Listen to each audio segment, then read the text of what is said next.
Muy buenas noches.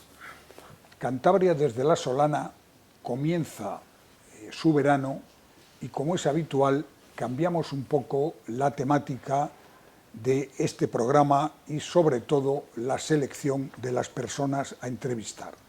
Y nos centramos más en la actualidad y también en ofrecer a nuestros espectadores las entrevistas, las ideas, las palabras que nos traen personalidades que vienen desde Madrid para veranear aquí con nosotros en esta Cantabria verde, porque la lluvia este año ha sido realmente una constante casi permanente. Y está con nosotros esta noche el periodista Carlos Dávila. Carlos, buenas noches. Muy buenas noches. Oye, ¿te puedo hacer una matización? Naturalmente. Yo no vengo a veranear aquí, ¿eh? Yo tengo casa aquí. Lo sé, Tú bien lo sabes. Lo sé, pero vienes en verano. En verano, en Semana Santa, en cuanto puedo. Muy bien. Carlos Dávila es un periodista que yo creo de todos ustedes conocido, porque tiene no solamente una larga trayectoria profesional, sino también una brillante carrera como periodista, como analista político y como persona que conoce muy bien la sociedad cántabra y española. Dávila, en estos momentos, todas las mañanas en el programa de COPE de Carlos Herrera, nos ofrece su confidencial interesantísimo, en el que casi siempre nos adelanta alguna de esas cosas que luego son grandes noticias. Pero además de eso, sigue en múltiples medios y, como digo, si hago el listado, que lo tengo aquí, de todo su paso por Televisión Española, por otras cadenas de televisión, por prensa, por radio, pues consumiríamos el tiempo para esta conversación. Y por tanto vamos a entrar en materia. La información, el periodismo, ¿cómo lo ves tú ahora en España? ¿En qué situación se encuentran los medios de comunicación con toda esta revolución de las fake news, las falsas noticias, con los manejos políticos en torno a los medios públicos? Perdón, estamos viviendo una época, no sé si de transición, porque las transiciones siempre producen algún tipo de incógnitas. Estamos viviendo una época en la que está cambiando todo. Está cambiando lo que fue el diseño del periodismo, el que tú y yo estudiamos, el que hemos practicado durante tanto tiempo. Está cambiando lo que es el periodismo impreso. A mí me parece una pésima noticia. Tú has sido director de un periódico tantos años aquí y yo también lo he sido en Madrid, y sé que el periodismo, las grandes exclusivas, los grandes asuntos, los grandes temas siempre tienen que estar impresos, porque son los que se guardan. Los otros se disuaden, se disipan dentro de lo que es la red, lo que es la nube, y no hay forma de encontrarlo luego de una forma totalmente cierta. ¿A dónde nos lleva eso? Pues nos lleva a un periodismo que es mucho menos riguroso que el que nosotros empezamos a practicar y el que nos exigían nuestros maestros. Esto es evidente. Es decir, ahora se puede publicar casi todo sin ningún tipo de repercusión, porque además, como los juzgados están atestados de cosas como estas, pues no pasa nada porque dentro de 7 años te digan que una noticia era falsa. Realmente no sabías si era falsa. Esto te permite que los digitales estén practicando una política, algunos digitales estén practicando una política de tierra quemada. Es decir, vale todo y se dice de todo, se puede hablar de cualquier persona y sin hacer aquella mínima concesión a la veracidad que nosotros nos obligaban y que nosotros hemos obligado. Es decir, ahora las noticias no se contrastan ni por una, ni por dos, ni por tres. No se llama a la persona afectada, no se hace ese tipo de cosas, por lo cual estamos pidiendo credibilidad, estamos pidiendo crédito a marchas forzadas. A mí me parece que esto o lo solucionamos o evidentemente luego lo complicamos todavía más con las falsas noticias de las que tú hablabas y terminamos en una época de muchísimo peligro para lo que es la información de verdad. Bueno, hemos asistido prácticamente hasta ayer mismo al proceso de este cambio, golpe de timón en Televisión Española, en Radio Televisión Española, colocando al frente a Rosa María Mateo como administradora única, provisional. ¿Cómo ves tú esta situación en un medio tan importante como Radio Televisión Española? Bueno, desde el punto de vista político ha sido un asalto. ha sido un asalto porque no se han respetado las normas que estaban aprobadas por el propio Parlamento. Entonces se está haciendo, a lo mejor no es tan provisional como parece, porque luego hay que hacer todo ese proceso que es complicadísimo, que se ha inventado ya en otras televisiones como en Telemadrid, con los resultados que hemos visto hasta ahora, de muchísima complicación interna, de algunos conflictos endógenos, de trascendencia, y yo no sé cómo va a terminar lo de Televisión Española. Yo de Rosa María Mateo tengo un recuerdo, lo que no tengo es actualidad. No sé cómo trabaja y no es lo mismo presentarse, como nosotros estamos presentando a una cámara, decir las cosas que estamos diciendo, que administrar 6.000 millones de euros, que estamos hablando de mucho. Es decir, Y que muchísimos empleados. Y muchísimos empleados, con muchísima presión, etcétera, etcétera. ¿Qué ha conseguido hasta ahora? Pues que, curiosamente, las presentadoras y los presentadores ya no se vistan de negro, porque entonces la manipulación ha dejado de existir, pero yo la tengo respeto profesional a Rosa María, como no voy a tenérselo, pero yo no creo que sea una persona adecuada para gobernar una empresa de esa complicidad. ¿Y tú crees, por tanto, que esa situación que tú acabas de señalar, de las protestas que hubo hasta ahora, con muchos empleados vestidos de negro, eso parece que se ha cambiado, pero sin embargo no se han tomado medidas realmente en profundidad? Yo no sé qué va a hacer esta señora, no sé qué va a hacer nuestra colega, no sé si va a cambiar las estructuras, si van a cambiar los telediarios, los responsables de los telediarios. El telediario de Televisión Española, sin manipulación o con manipulación, cada uno lo ve desde su prisma. Tienen una cosa, que es la audiencia, la gente respeta esa audiencia, han sido mayoritarios en la audiencia. ¿Van a cambiarlos? Pues yo creo que sí. Al final, quien gobierna desde dentro, desde lo que es la producción interna de Televisión Española, es Podemos, no es el PSOE. No es Podemos está muy contento con lo que está pasando allí, porque Rosa María lo que no va a estar todos los días en la edición de un telediario, o en la edición de un programa informativo, o en la edición de una serie, porque es mucho más complicada y a veces mucho más peligrosa lo que es una serie en cuanto a los mensajes que lo que es un propio telediario. No va a estar allí. Por tanto, yo quiero ver cuáles son las primeras medidas, y sobre todo quiero que esta época de transición, de la que hablábamos hace un momentito, sea de transición. No se sostenga en el tiempo meses y meses, porque entonces se agravaría y se agudizaría el problema.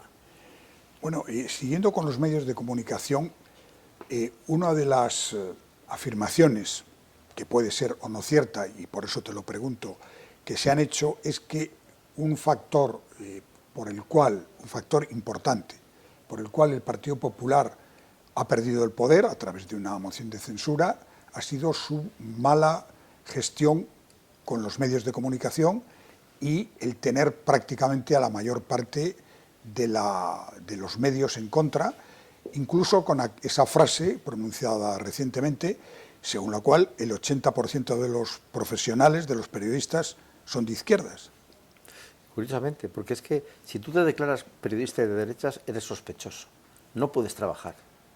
Y si tú te colocas, porque los periodistas somos personas, digo yo, o algunos de nosotros por lo menos lo somos, si te colocas en el ámbito del centro derecha, ya sea como una persona que eres demócrata cristiana, que eres socialdemócrata, pero con algunos matices muy importantes, si eres liberal, eres muy sospechoso, eres incluso un presunto delincuente. Ahora, y además no puedes ejercer porque tú eres una persona que tienes unas ideas que van a favor de lo que pueda ser en un cierto momento el poder.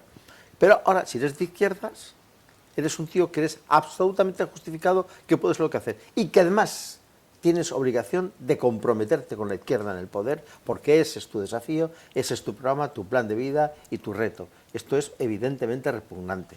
Es decir, aquí el periodismo de izquierdas puede hacer lo que le dé la gana. El periodismo de centro-derecha, un periodismo como la mayoría de los periódicos, el diario que tú tantas veces has manejado aquí, que has dirigido aquí en Madrid, ¿qué está sucediendo? Que todos los ABC, ahora mismo, que es el que está llevando lo que es la oposición a lo que el zapaterismo antes y el izquierdismo de Sánchez, pues tiene muy poco crédito entre esa izquierda, porque dice, está haciendo un periodismo no independiente, está haciendo un periodismo sectario, y además es un periodismo que hay que combatir. Es terrible.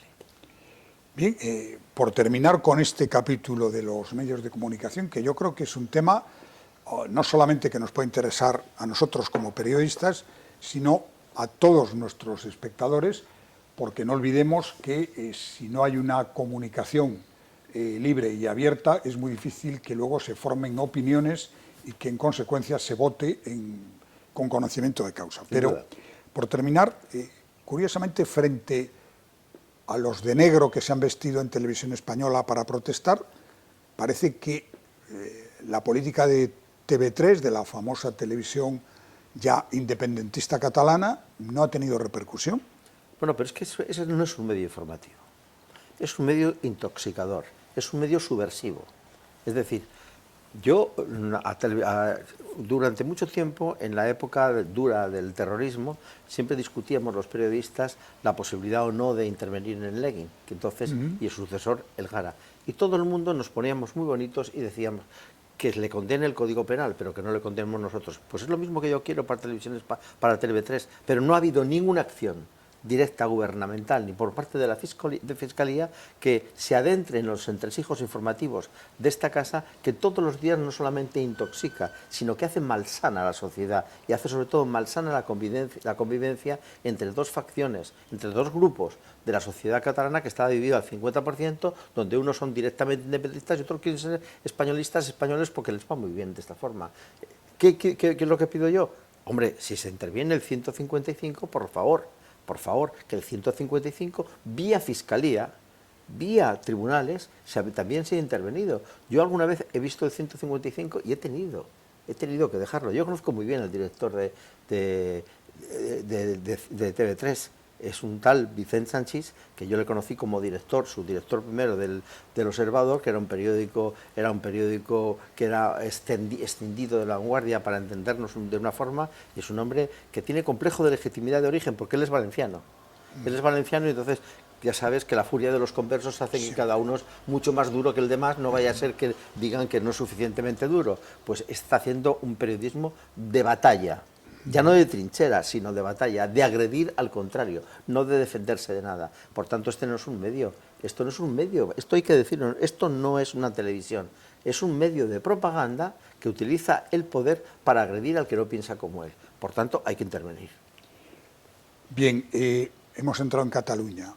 Parece evidente, y yo creo que sobre esto sí hay consenso, que el problema más importante que tiene ahora el Estado español, el gobierno y la sociedad española, es la situación en Cataluña con el desafío independentista.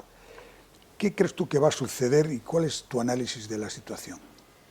Bueno, te diré de entrada un poquito de forma chusca que a los periodistas nos pagan por decir lo que está pasando y no por adivinar, aunque yo muchas veces tengo que adivinar lo que está pasando. Eso se lo dejamos para Rapel, ¿no? Pero ¿qué es lo que está sucediendo? Que es lo más fácil hasta ahora, pues es un reto absolutamente al Estado constitucional español y por tanto como tal como hay que tratarlo. En la época de Rajoy se trató de una forma tímida, timorata y pusilánime. Lo tengo que decir con todos estos tres adjetivos porque son los que pienso. ¿Por qué? Porque Rajoy nunca creyó que se podía hacer de forma unilateral y eso avalaba su política. Y decía, en una cosa tan complicada como es el tratamiento de Cataluña, quiero contar con todos los demás. Y contó de aquella forma. Primero Ciudadanos decía que no, luego dijo que sí, y luego el señor Sánchez, que estaba entonces de secretario general del Partido Socialista y no de presidente, lo que decía es todo que lo toque menos TV3, con lo cual hicimos un pack como unas tortas, como decíamos hace un momento. Está pasando que hay un desafío total, que se nos adivina un otoño feroz entre el 11 de septiembre, el Día Nacional de Cataluña, y luego lo que va a ser fundamentalmente el primer aniversario del 1 de octubre, con el aniversario a su vez del referéndum. Va a haber una disfunción social verdaderamente increíble y lo que sobre todo que va a haber es una prosecución del reto, del desafío a todo lo que es España, y habrá que tratarlo. Se me ha olvidado mencionar que yo creo que a finales de octubre, primeros de noviembre, habrá ya el juicio contra los sediciosos y entonces van a salir penas de cárcel incluso para los que están dentro y para los que están algunos que están huidos. Con lo cual, el problema no va a estar. Esta segunda operación diálogo que ensayó con tan poco éxito la exvicepresidenta Soraya Santamaría, la están ensayando ahora gente que no es que no crea, que cree que se pueden acercar y además complicarse con ellos, como es por ejemplo el caso de la ministra de Administraciones Públicas, la señora Batet. Se van a complicar y se van a encontrar que o se les cede todo Y a mí lo que me temo es que se les ceda incluso la posibilidad de hacer una consulta de la que ya se está hablando en Madrid, una consulta disfrazada de como sea, o se les cede todo, o estos tíos van a seguir retando a toda la sociedad española en un mare magnum de problemas que nosotros no sabemos en estos momentos resolver. Esto es lo que yo creo que va a pasar. Bien, tenemos un nuevo gobierno desde hace relativamente muy poco tiempo, unas cuantas semanas, el gobierno socialista de Sánchez, y uno de los temas que está ahí en debate es si, como pretende el nuevo presidente socialista, va a aguantar 2 años hasta que acabe la legislatura, o si se va a ver obligado a convocar elecciones anticipadas ante su fragilidad o ante la incapacidad para sacar adelante prácticamente ningún tema. ¿Tu opinión sobre esto? Vamos a ver, este señor, al margen de que ha hecho un gobierno legítimo y legal, pero no democráticamente impoluto, como es, no solamente tiene los votos de los independentistas, sino tiene votos de gente que ha asesinado a sus propios compañeros de partido, que se llama Bildu, es decir, la sucesión de ETA. Este señor llega al poder y para llegar al poder lo primero que dice es que lo hace para combatir la corrupción del Partido Popular. Si hablamos de los 77 casos que tiene pendientes en este momento el Partido Socialista, podríamos hablar otra cosa, o de los famosos seres que también van a ser juzgados en el próximo otoño en Barcelona, fíjate en Cataluña, fíjate de lo que podríamos hablar. Ha llegado ahí y dijo eso, y además dijo otra cosa, que eso se hacía para convocar elecciones. Y ahora ya dice que de convocar elecciones nada. Lo que pasa es que esto es la dura realidad, es el combate y la confrontación con la pura realidad. Tú fíjate, en este mes que vamos a empezar de agosto, tú fíjate, lo que vamos a empezar, no, que ya hemos empezado de agosto, me saltan las fechas y los meses tienen en este momento las calles de todo Madrid y de toda España sepultadas con una huelga que no es legal. No es legal porque no ha sido preavisada, porque no tiene servicios mínimos, digan lo que digan, aunque luego podríamos hablar de que puedan tener razón o pueden tener razón los huelguistas. Segundo, tenemos el tema de la inmigración no resuelta. La última ideíta del ministro Marlaska, un hombre cooptado por el PP para el Consejo General Judicial y que se ha pasado directamente al Partido Socialista, es quitar las concertinas, las famosas vallas de Ceuta y Melilla. Muy bien, y él dice que lo va a hacer con movimientos tranquilos, de convencimiento, una terapéutica de convencimiento para que el señor que viene del subsahariano no pase la valla. Esto es como decirle a tu hijo, oye, pórtate bien, que si no a lo mejor te pego un cachete dentro de 30 días. No, mire, no. Ese lenguaje no se entiende. Por tanto, vas a ir el lenguaje el tema de la inmigración, el tema de las huelgas en la calle, el tema de Cataluña, el tema de todos los gestitos estos que ha hecho Sánchez, aconsejado por un gurú que a mí me parece sencillamente un vendedor de humo, como es el tal Iván Redondo. Todo esto, bueno, que parece que tiene muchísima influencia, ¿no? Como mucha influencia en todas las acciones del presidente. El que yo no quiero hacer propaganda de otra televisión, pero de verdad, si quieren enterarse de quién es el señor Iván Redondo, vean en el internet, hay una entrevista que le hace Pablo Iglesias en La Tuerca a este señor, donde este señor ya anuncia que se puede alegar al gobierno sin ganar elecciones. Esa es la mayor contribución que ha hecho este sujeto y por la que convenció a Sánchez para llegar al poder. Pues estamos en esa situación. Estamos en una situación en que no sabemos exactamente lo que va a pasar en muy poco tiempo. Hablemos del PP, acabamos de hablar un poco del PSOE. Bueno, el PP no solamente ha perdido el poder, sino que ha cambiado de líder en este reciente congreso, y una de las lecturas que se ha hecho, y que me gustaría conocer tu opinión, es que el PP ha dado un giro a la derecha. ¿Hasta qué punto eso es así? ¿Qué significa, si es que es cierto, dar un giro a la derecha? Fíjate, a mí los mensajes de la izquierda cómo calan en este país. Es decir, hay en estos momentos, ya que no pueden meterse con lo del máster que ha sido archivado por parte de la universidad, se van a meter con el giro a la derecha, al punto de que ya le están llamando nazi a un señor por defender principios democráticos. El principio democrático es defender el derecho de la familia a instalarse como tal. Y si quieren hacer la gente una familia tradicional, naturalmente que tiene derecho. Es que ahora lo que parece es que todo el que todo se incardina en una familia tradicional es sospechoso de ser fascista. Fíjate, principios, el tema del aborto. que va a salir dentro de muy poco tiempo como una de las impugnaciones que se hacen a la ideología del señor Casado. El tema del aborto es una vergüenza en España.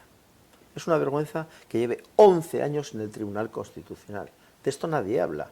Es decir, cuando al gobierno de Mariano Rajoy le preguntabas, oye, ¿y por qué no tomáis alguna decisión sobre la ley de aborto? Vuestro electorado lo que está diciendo es que volváis a la ley de plazos de Felipe González. ¿Y por qué no tomáis? Dice, porque nosotros no vamos a tomar una decisión antes de que el Tribunal Constitucional se pronuncie a favor o en contra. Y desde un punto de vista político, desde un punto de vista estético y desde luego constitucional, era impecable el argumento. Pero claro, ya se ve que cuando el Tribunal Constitucional no está ni se le espera en este asunto, la última noticia que tengo yo es de hace un año.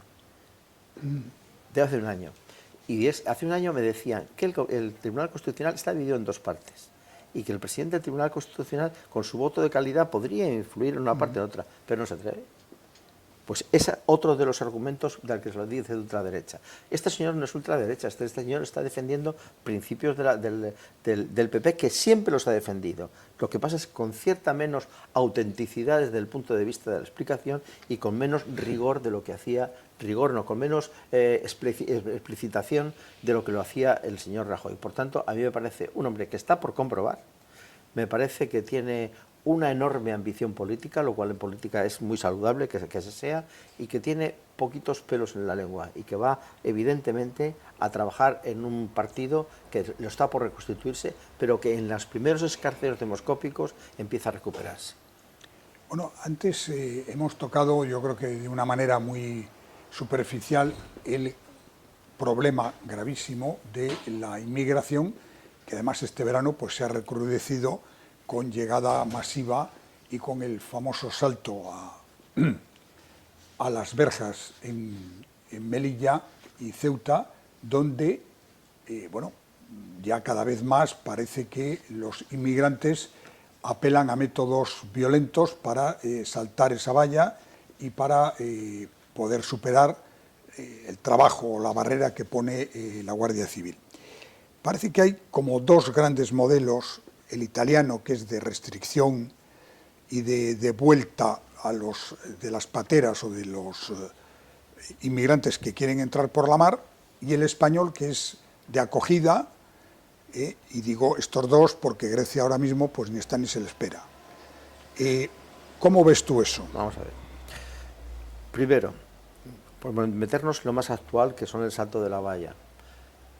Cualquiera que maneje un poquito Internet o se meta en estos días en lo que está pasando allí, está viendo cómo se les está abriendo la cabeza a los guardias civiles. Y estoy diciendo una cosa que es literal, no es una opinión, se está viendo en fotografías, es decir, que como tú explicabas hace un momento, esta acometida de inmigrantes no es una acometida pacífica que vengan a comer, a esperar pan, no, es una acometida peligrosa desde el punto de vista de la estabilidad social en España. Por tanto, hay que tratarla como tal.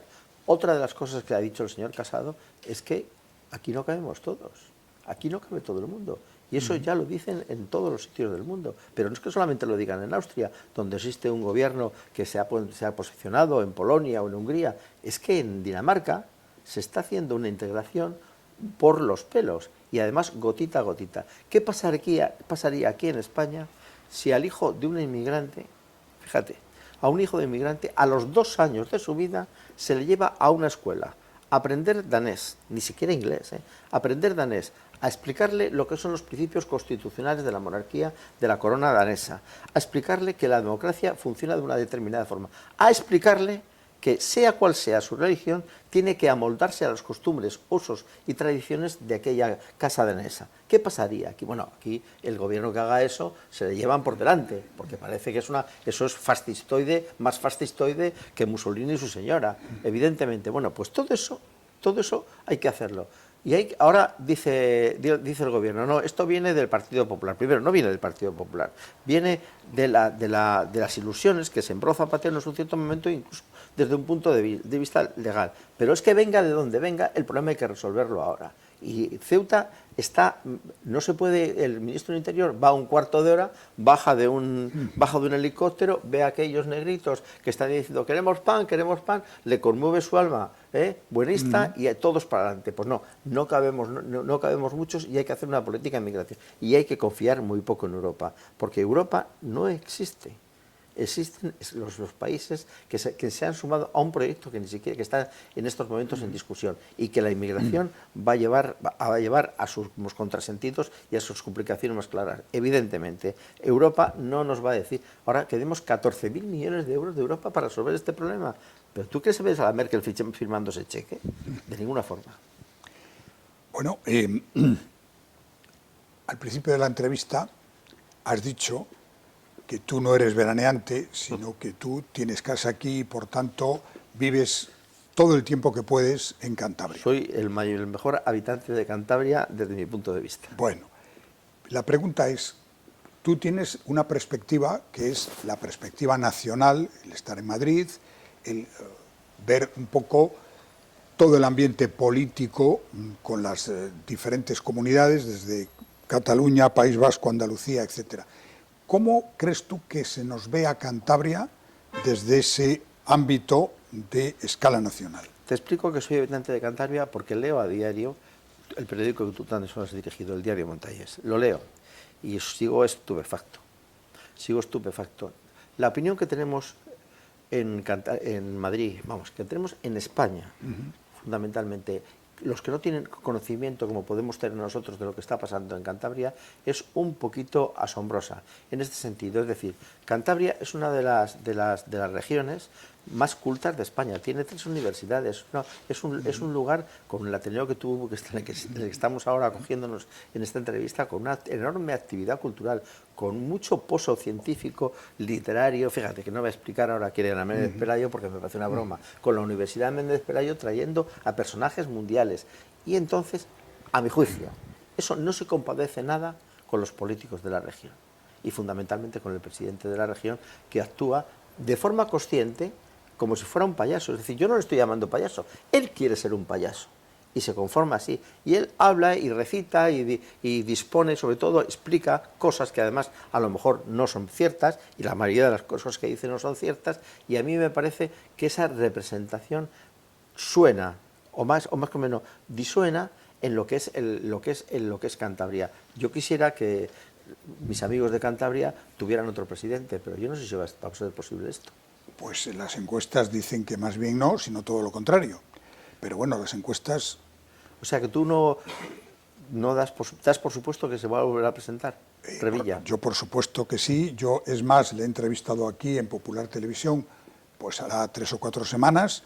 Le he dicho que yo estaba convencido de que se iba a presentar y él tampoco lo ha negado de una manera obvia. Hombre, quedan todavía unos cuantos meses y mira el vuelco que, por ejemplo, se ha producido en el PP, en el caso de Íñigo de la Serna, que de ser prácticamente el candidato, pues ha pasado a salir de la política. ¿Sabes por qué se va a presentar?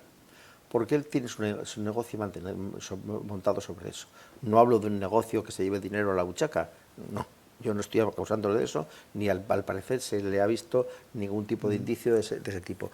Tiene su negocio de medios de comunicación montado sobre que este señor es el presidente de Cantabria, es un presidente atípico que dice cosas que no dice el presidente de Castilla y León, o el presidente de Murcia, o el presidente de Extremadura, y que por tanto en las grandes televisiones, en los grandes programas de televisión, es muy aparatoso y sobre todo muy rentable desde el punto de vista de la popularidad, de la polémica, del debate, etcétera, etcétera. Por eso se va a volver a presentar, porque en el momento que el señor Revilla dejara de ser presidente, dejaba de existir.